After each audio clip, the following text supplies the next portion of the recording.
आबाला बोलून द्या ना. यानंतर नवनाथ आबा वाघमारे यांना विनंती करतो की आपलं मनोगत व्यक्त करा. काय होत नाही, काय होतं पाऊस संधीतलं, अरे रक्तानी बी धाव लागला ते तुम्हाला कळलं ना का? रयतेचे राजे छत्रपती शिवराय, क्रांतीसूर्य महात्मा ज्योतिराव फुले, विश्वरत्न भारतरत्न डॉक्टर बाबासाहेब आंबेडकर, राजमाता राष्ट्रमाता अहिल्यादेवी होळकर, माझी जाऊ मारामाई स्वर्गीय वसंतरावजी नाईक, लोकनेते स्वर्गीय गोपीनाथरावजी मुंडे साहेब आणि ज्या ज्या महामानवांनी महापुरुषांनी ओबीसी बहुजनांच्या कल्याणासाठी आपलं पूर्ण आयुष्य खर्ची घातलं, आयुष्य झिजवलं, या सर्वच महापुरुषांना महामानवांना माझं मानाचा मुद्रा आणि प्रेमार अभिवादन. आज वडगाव डोक येथे होत असलेल्या सभेला मंचावर प्राध्यापक लक्ष्मणजी हाके, देवरामजी तात्या खटके, आमचे सर्वांचे ज्येष्ठ मार्गदर्शक आदरणीय माझे आमदार नारायणरावजी मुंडे साहेब, सुगतजी मुंडे, आमचे जरांगीनी कुठं कुठं दारू पिली आणि कुठं कुठं गांजा वाढलाय, या सर्व गोष्टी माहिती असणारे आमचे बोकडे मामा, आमचे मित्र प्रदीपजी बांगर असतील, हर्षवर्धनजी बारावकर असतील, आमचे शिवर काळे, आमचा महेश चोते आहे, आमचा अनुज भाई आहे आणि आमचे माऊली आहेत, तिथं मोहन दादा आहेत, आमचे केशव ताते आहेत आणि या सर्वच या भागातून आलेले सकल ओबीसी समाज, ज्यांना ओबीसी विषयी काहीतरी कळकळ आहे, तोंडवर आहे, माता भगिनी आणि बांधवांनो, आपल्याला सर्वांना माहिती आहे आम्ही काय बोलणार आहेत आणि तुम्ही काय ऐकणार आहेत. कारण सध्या राज्यात चाललंय तसं की ज्या माणसाला आजपर्यंत आपण फुलेशाहू आंबेडकरांच्या विचारांचे पायीक म्हणत आलो, परंतु काय झालंय, त्यांचं झालंय वय झाल्यावर काही माणसाची बुद्धी ढळत असते. तशी शरद पवार, बारामतीचा करामती काका शरद पवारांची बुद्धी ढळली आणि आंतरवाली सराटीचं ते खरदिलं कुत्र, त्या कुत्र्याला समोर करून त्या करामती काकांनी नातवाला आणि त्या आमच्या घनसावंगीचं बाराचं यांना समोर करून अक्षरशः त्यांनी आता डॉक्टर साहेबांनी सांगितलं उपोषण सोडलेलं होतं, परंतु त्या खरदिलाला पुन्हा उचलून आणलं आणि हळद लावून पुन्हा आणून बसवलं त्याला खरीच नीट करण्यासाठी. परंतु त्या खरदिलाला जीवदान दिलं आणि त्या खरदिलाने राज्यामध्ये हैदोस माजवण्याचं काम केलं. आजपर्यंत आपण कुणालाही विरोध केला नाही, आपण कुठल्याही समाजाला विरोध करत नाही. आजपर्यंत माझा माळी समाज, धनगर समाज, वंजारी समाज, बंजारा समाज, 18 पगड जातीतील 12 बलुतेदार, 18 लोकदार, सर्व मायक्रो असतील, या सर्व समाजाने या प्रस्थापित मराठ्यांना, त्या निजामी मराठ्यांना आमदार केलं, खासदार केलं, मंत्री केलं, मुख्यमंत्री केलं. परंतु आता या सगळ्यांच्या पोटात एक गोळा उठलेला आहे. तो गोळा म्हणजे काय? डॉक्टर बाबासाहेब आंबेडकरांच्या संविधानामुळे, डॉक्टर बाबासाहेब आंबेडकरांच्या आशीर्वादानं तुम्हाला आम्हाला आपल्या ओबीसी बांधवांमध्ये 27% आरक्षण मिळतं. त्यामध्ये राज्यामध्ये स्थानिक स्वराज्य संस्थेच्या 54,000 जागा राखीव झाल्यात. परंतु 54,000 जागेवर आपल्या हक्काचे ग्रामपंचायत सदस्य व्हायला लागले, आपला ग्रामपंचायतचा सरपंच होते, आपला पंचायत समितीचा सदस्य होते, आपला पंचायत समितीचा सभापती व्हायला लागलाय, जिल्हा परिषदेचा सदस्य, जिल्हा परिषदेचा सभापती, जिल्हा परिषदेचा अध्यक्ष, नगरसेवक, नगराध्यक्ष, महापौर, हे पदात 56,000 जागा आपल्याला मिळायला लागल्या आणि ह्या लोकांना वाटायला लागलं की आता ओबीसी सुद्धा हुशार व्हायला लागली. कारण तशा काही ठिकाणी घटना घडायला लागल्या की काय होतं, ओबीसीला राजकारणाची आयडिया कळायला लागली ना, की राजकारणात काय असतं, सत्तेच्या मागं काय असतं, सत्तेचा सारीपाठ आपण जर मांडला तर यातून आपल्याला काय फायदे होतात, आपल्या समाजाला काय फायदे होऊ शकतात. तर ज्या लोक नगराध्यक्ष झाले त्यांना आमदार व्हायचं स्वप्न पडायला लागलं, जे लोक जिल्हा परिषद सदस्य झाले त्यांना सुद्धा आमदार व्हावं वाटतं. का स्वप्न आम्ही का पाहू नये? त्या राज्यामध्ये 58 ते 60% असणारा ओबीसी समाज आपल्या जोडीला एसटी समाज आहे, आदिवासी समाज आहे, मुस्लिम समाज सुद्धा आपल्याच तुलनेत त्यांना सुद्धा त्रास होतोय. खरं तर आता मुस्लिम, दलित, आदिवासी आणि ओबीसी यांनी जर एकत्र आलं ना तर 80% जास्त आपण आहोत. परंतु आपल्याला भीती कोण घालतोय? हे 7-8% मराठी. आणि त्याच्यातही सगळेच वाईट नाहीत, त्याच्यात काही सगळेच वाईट नाहीत, परंतु जे चांगले त्यांचे सुद्धा मरण आले. त्याच्यात असे खरगुल्या कुत्र्याच्या नादी लागलेले 2-5% आहेत. आणि त्यांनी पूर्ण राज्य अशांत करण्याचं ठरवलं.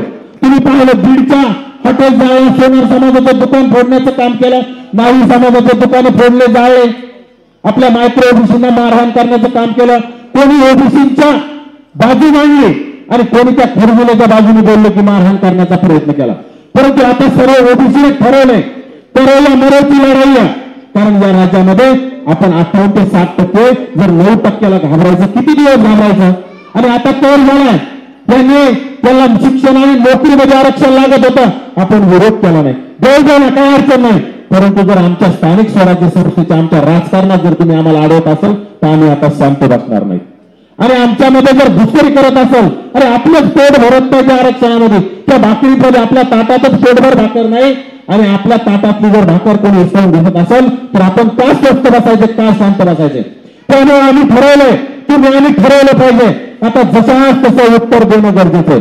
कारण की हा समाज ओबीसी समाजाने कधी कोणावर अन्याय केला नाही. परंतु जर आपलं अस्तित्व कोणी संपत असेल तर आपण उघड्या डोळ्याने पाहू नये. कारण आता पाऊस सुरू झालाय, परंतु ओबीसी बांधव मला वाटत नाही पाऊस जरी सुरू झाला तरी हटतील. कारण आपल्या अस्तित्वाची लढाई आहे. आपलं अस्तित्व जर संपलं तर उद्या तुम्हाला रहिवासी प्रमाणपत्र जरी मागायचं म्हटलं तर त्यांच्या दारात जाऊन मुजरा कराव्या लागतील. ज्याप्रमाणे आपल्या दलित बांधवांना गळ्यात मडकं आणि पाठीला झाडू अशी परिस्थिती पुन्हा त्या दलित बांधवावर कशी येईल? मुस्लिम समाजाला हिनवलं जातं. त्यामुळे आता सत्ता आपल्या हातून जात असेल आणि आपल्याला जर छोटी मोठी सत्ता यांना मिळवण्यासाठी यांचा जर विरोध होत असेल तर आपण सुद्धा येणाऱ्या काळात आपलं मत डॉक्टर साहेबांनी सांगितल्याप्रमाणे ओबीसीचं मत ओबीसीला, ओबीसीचं नसेल तर एससीला, एससीचं नसेल तर आदिवासींना, आदिवासी नसेल तर मुस्लिम समाजाला. परंतु यांना आता मतं देऊन फायदा नाही. कारण गेल्या अनेक वर्षापासून आपण मतं दिलेत, परंतु तुम्ही पाहिलं आज गेवराई तालुक्यामध्ये आपण ज्यांना मतं देत आलोत त्यांनीच या पिसाळलेल्या कुत्र्याला, खरगुल्या कुत्र्याला आर्थिक रसद देण्याचं काम केलं, त्याला पाठिंबा देण्याचं काम केलं. प्रत्येक तालुका असेल तुमचा, बजरंगी असेल किंवा खासदार चंदन चोर, त्या चंदन चोराने सुद्धा पूर्ण ताकद लावण्याचं काम केलं. कोणी पाहायचं नाही. राज्यातले सगळेच आमदार खासदार शरद पवार गटाचे असतील, अजित पवार गटाचे असतील, शिंदे गटाचे असतील, उद्धव ठाकरे गटाचे असतील, त्या सर्वच जातीवादी आमदारांनी त्यांच्या जातीला महत्व दिले. त्यामुळे आपण सुद्धा आता जातीला महत्व दिलं पाहिजे. आणि मतदानाच्या टायमिंगला तुम्हाला पैशाचा भरघोस पाऊस पाडण्याचं काम करतील. अरे पण पैसे बी आपलेच आहेत ना. आपल्या जीवावर यांनी संस्था उभ्या केल्या, आपल्या जीवावर यांनी कारखाने उभा केले. आणि पैसे काय यांनी काय सोयाबीन विकून आणलेत का कापूस विकून आणलेत? त्यामुळे यांच्या पैसे आपण बिंदास घ्यायचे. आम्ही पैसे घेऊ नका कुणालाच म्हणणार नाही. 5,000 दिले तर म्हणायचे कमी पडले 10,000 द्या. परंतु मग ओबीसीच्याच उमेदवाराला पडलं पाहिजे. आणि आपण जर जागा दाखवली, आपण जर त्या पूर्वीप्रमाणे पैसे दिले, त्यांनाच मतदान केलं, त्यांनाच निवडून दिलं तर आपल्याला बी काही अर्थ नाही. आपण आम्ही बोलायचे तुम्ही कानाने सोडतो या गोष्टीला काही अर्थ नाही. त्यामुळं आपल्या डोक्यामध्ये फिट ठेवायचंय की यांनी आपल्या विरोधात षडयंत्र केलंय, आपलं राजकीय सामाजिक शैक्षणिक अस्तित्व धोक्यात आणलंय. हे लोकांना आपल्याला आता घराचा रस्ता दाखवायचा आहे, हे आपण डोक्यामध्ये फिट ठेवायचंय. ज्यांनी त्या खरगुल्या कुत्र्याला पाठिंबा दिलाय हे लोकांना येणाऱ्या प्रत्येक निवडणुकीमध्ये घराचा रस्ता दाखवायचा आहे. कारण ठीक आहे आपली चूक झाली, या विधानसभेला आपण ज्यांनी जरांगीला पाठिंबा दिला त्यांना आपण निवडून देण्याचं काम केलंय. परंतु आहे ना 2029 काय लय लांब आहे का? 2029 आता जिल्हा परिषदेमध्ये त्यांचे पुतणे उभे राहतील, त्यांचे भाऊ उभे राहतील, त्यांचे चिरंजीव उभे राहतील. त्यांना आपण रस्त्याला आणायचं ना, त्यांना आपण काय मतं द्यायचं आपल्या ओबीसीनं. त्यामुळं जिल्हा परिषदेपासून सुरुवात करायची. येणाऱ्या 2029ला विधानसभा असेल, लोकसभा असेल. कारण त्यांनी आपल्याला ठरवलं तुम्हाला ग्रामपंचायतचा सदस्य सुद्धा होऊ द्यायचा नाही. मग ग्रामपंचायतचा सदस्य नाही म्हणल्यावर सरपंच सुद्धा नाही. पंचायत समिती नाही, जिल्हा परिषद नाही, नगरसेवक नाही, नगराध्यक्ष नाही, महापौर नाही, तर तुम्हाला ह्या तुमचे रस्ते बंद करण्याचं ठरवलंय. मग आपण सुद्धा आता काहीतरी शपथ घेतली पाहिजे. आम्ही ठरवलं म्हणायचं येणाऱ्या विधानसभेला आम्ही तुम्हाला घरी पाठवू, येणाऱ्या लोकसभेला आम्ही तुम्हाला घरी पाठवू. आणि ठरवल्यावर काही अवघड नाही. आमचा राजेश टोपे गेल्या 25 वर्षापासून घनसावंगीचा आमदार होता. ओबीसी बांधवांनी ठरवलं, ओबीसी म्हणले आता येणे जरांगेचे डफडे वाजले, जरांगीची रॅलीमध्ये डफडे वाजवण्याचं काम केलंय, याला डफडे वाजायलाच पाठवून देऊ म्हणले आपण. आता खरं तर त्याला यस्कर म्हणून पाठवलं पाहिजे. तुम्हाला माहित असेल यस्कर काय असते, डफडे वाजवून ते संध्याकाळी भाकरी मागायला आपल्या जुन्या काळात मागत असेल. त्याला ती भूमिका देण्याचं काम घनसावंगी तालुक्यातल्या लोकांनी केलं. तर तिकडे जातीवादी पक्षी करू पण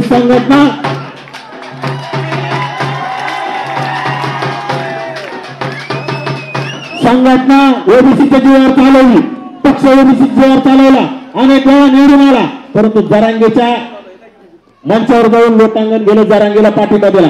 त्याला सुद्धा अचलपूर मधून त्या बच्चू कडूला ओबीसी बांधवांनी घराचा रस्ता दाखवला. तुमच्या मतदारसंघातला आता माजी आमदार लक्ष्मण पवार, त्याला काय कार्यसम्राट आमदार म्हणायचे, ते कार्य केलेलं वाचून गेलं त्या जरांगेच्या नादी लागल्यामुळं. त्यामुळे जे जरांगेच्या नादी लागले त्यांचा आपण धुळीस मिळाल्याशी आपण सुद्धा स्वस्त बसायचं नाही.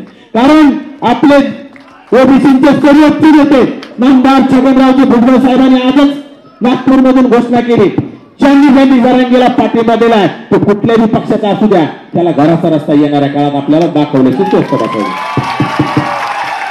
शरद पवारांनी सुद्धा त्यांनी स्पष्ट सांगितलं, शरद पवारांनी आंदोलन उभं केलं, त्यांच्यावर सुद्धा टीका दाबली. आणि शरद पवार काल परवा काय म्हणतात, राज्यामध्ये लय वातावरण गोंधळ झाले आणि आता मलाच काहीतरी करावं लागेल, मलाच उतरावं लागेल. अरे बाबा बुद्धिभ्रष्ट म्हाताऱ्या, गेल्या 2 वर्षात तुझ्याच आशीर्वादाने वातावरण गोंधळ झालंय, शरद पवारांच्याच आशीर्वादाने वातावरण गोंधळ झालंय. जरांगेला आंदोलन करायला पैसे शरद पवारांनी दिले म्हणजे त्यांच्या आमदारांनी दिले का, त्यांनी दिले का, त्यांच्या नातवाने दिले का, त्यांचं नातू ते शामराव रोहित पवार जरांगेला उठून बसवते. या लोकांना लाजा वाटल्या पाहिजे पुन्हा गढूळ बनायला. म्हणजे तुम्ही दंगली तुम्ही घडवता, दहशत तुम्ही निर्माण करता, ओबीसीचं अस्तित्व संपवण्याचा घाट तुम्ही घालता आणि ओबीसीचं अस्तित्व संपवल्याच्या नंतर ओबीसीला झोपी घालण्यासाठी पुन्हा काय म्हणायचं, मलाच आता काहीतरी करावं लागेल. म्हणजे तुम्ही आंदोलन पेटवायला लागले, तुमचं अस्तित्व टिकवण्यासाठी तुम्ही जागे व्हायला लागले. हे शरद पवारांना कळायला लागलं आणि शरद पवारांना आपल्याला झोपी घालण्यासाठी ते अंगाई गाण्यासारखं एक प्रकारे किंवा आता मलाच काहीतरी करावं लागेल. हा नवीन प्रकार, कारण की शरद पवार जे बोलतात त्याच्यापेक्षा उलट घ्यायचं असतं आपल्याला पहिल्यापासून. कारण की शरद पवारला आतापर्यंत तोंड फुटलं नव्हतं का तुमचं राजकारणातलं. आतापर्यंत मला आम्ही मंडल आयोग लागू केला. अरे मंडल आयोग शरद पवाराचा काही संबंध नाही. मंडल आयोग लागू करणारे डॉक्टर साहेब विश्वनाथ प्रताप सिंग तत्कालीन पंतप्रधान आणि त्यांच्या आशीर्वादाने मंडल आयोग लागू झाला आणि यांनी उगाच श्रेय घेण्याचं काम केलं. काही लोकांना माहित नाही महाराष्ट्रात प्रथम मंडल आयोग लागू झाला नाही, बिहारमध्ये प्रथमदा मंडल आयोग लागू झालेला आहे. त्यामुळं या शरद पवारांना श्रेय देण्याची गरज नाही आणि शरद पवारांनी आता राज्यातलं गढूळ झालेलं वातावरण मिळवण्याचं काम सुद्धा करू नये. त्यांनी आता स्वस्थ घरी बसावं, आराम करावा, स्वतःच्या तब्येतीची काळजी घ्यावी, आम्हाला जास्त हलवू नये. आता आजपर्यंत आणि अजित पवारांवर मी कधी टीका नाही केली. हाकेसर नेहमी करतात अजित पवारांवर टीका, त्याला अजित पवारांचा टीकायला बारामतीचा, कारण की हाकेसर त्या भागातल्या असल्यामुळं अजित पवार किती करामती आणि किती जातीवादी सरला माहित असेल, परंतु मी कधी त्या अजित पवारांच्या नादी लागलो नाही.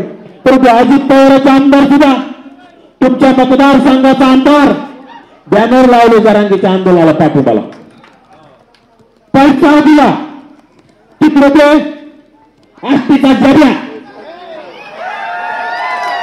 आस्तीचा जर्याने पैसा, तिकडे तो चंदर जोरांनी पैसा, तुमचा आमचा आपण त्याला आपल्या घटकातला असणारा बीडचा आमदार, त्याला तर लाज वाटली पाहिजे. अरे त्याचे मुलं बाळ त्या घरात जवळले असते, त्याला वाचवण्याचं काम मुस्लिम समाजाने केलं. त्याला पहिला भेट देणारे भुजबळ साहेब त्याचं भीती मनातून काढणारे आणि ते बाजलगावचं ते थेरडे आमदार आलो निवडून पंकजाताईच्या आणि धनुभाऊच्या जीवावर. आणि त्यांच्या विरोधात बोलायचं काम सुरू केलं आणि त्यांनी सुद्धा ताकदीनं जरांगीला रसद दिली या आंदोलनाला. या सगळ्या आमदाराला आपल्याला आता आठवणीत ठेवावं लागेल. ज्यांनी विरोध केला, ज्यांनी जरांगीला सपोर्ट केला, म्हणजे तुमचं राजकारण संपवण्यासाठी, तुमचं आरक्षण संपवण्यासाठी ताकद लावली, त्या सर्वांना घराचा रस्ता दाखवायला पाहिजे अशी आपल्याला कळकळीची विनंती आहे. कारण मला खूप बोलायचं होतं, बोलता येतंय, परंतु आता पाऊस सुरू आहे आणि हे चिठ्ठ्यावर चिठ्ठ्या द्यायला लागले. आणि इकडे अरे बांधवांनो, या आजच्या सभेने नाही, आपल्याला अनेक सभा गाजवायच्यात. आपल्या ओबीसीचे शेवटी मुंडे साहेब दैवतेच आणि मुंडे साहेबाचे भाऊ नामदार छगनरावजी भुजबळ साहेब यांच्या नेतृत्वात, भुजबळ साहेबांच्या आशीर्वादानं, भुजबळ साहेबांच्या मार्गदर्शनाखाली येत्या 28 तारखेला बीड मध्ये असा प्रचंड महामोर्चा, प्रचंड महामेळावा आपल्याला आयोजित केलेला आहे. त्या मेळाव्याला आपण ताकदीनं हजर राहावं. आम्ही आहेत, तुम्ही सुद्धा यावं. कारण की आता भुजबळ साहेबांनी ठरवले, पंकजाताईने ठरवले, धनुभाईने ठरवले, वडेट्टीवार साहेबांनी ठरवले, बाळासाहेब आंबेडकर सुद्धा आपल्या सोबत आहेत आणि आता येणाऱ्या काळात सर्वांची ताकद आपल्या सोबत आहे. त्यामुळे आपला जो 2 सप्टेंबरचा GR जोपर्यंत रद्द होत नाही तोपर्यंत आंदोलन बंद नाही, तोपर्यंत न्यायालयीन लढा बंद नाही. आणि या राज्य सरकारला दाखवून देऊ आम्ही ओबीसी 7% काय आहोत, आमच्या सोबत सगळे आहेत हे आहोत. तुम्ही 9% घाबरत असाल तर आम्ही 7% सुद्धा रस्त्यावर उतरू आणि नक्कीच हा अध्यादेश रद्द करू, हा GR रद्द करू. आणि माझं भाषण थांबवतो. धन्यवाद. जय ओबीसी. सन्माननीय लक्ष्मण हाते सर यांना विनंती करतो आपण या ठिकाणी आणि सर्व ओबीसी बांधवाला सांगतो, आमदार खासदार पावसातल्या सभे निवडून येते आणि पावसाचा कधी टाईम येते काय नाही सर. आणि आपल्याला काय होतं एक दिवसांनी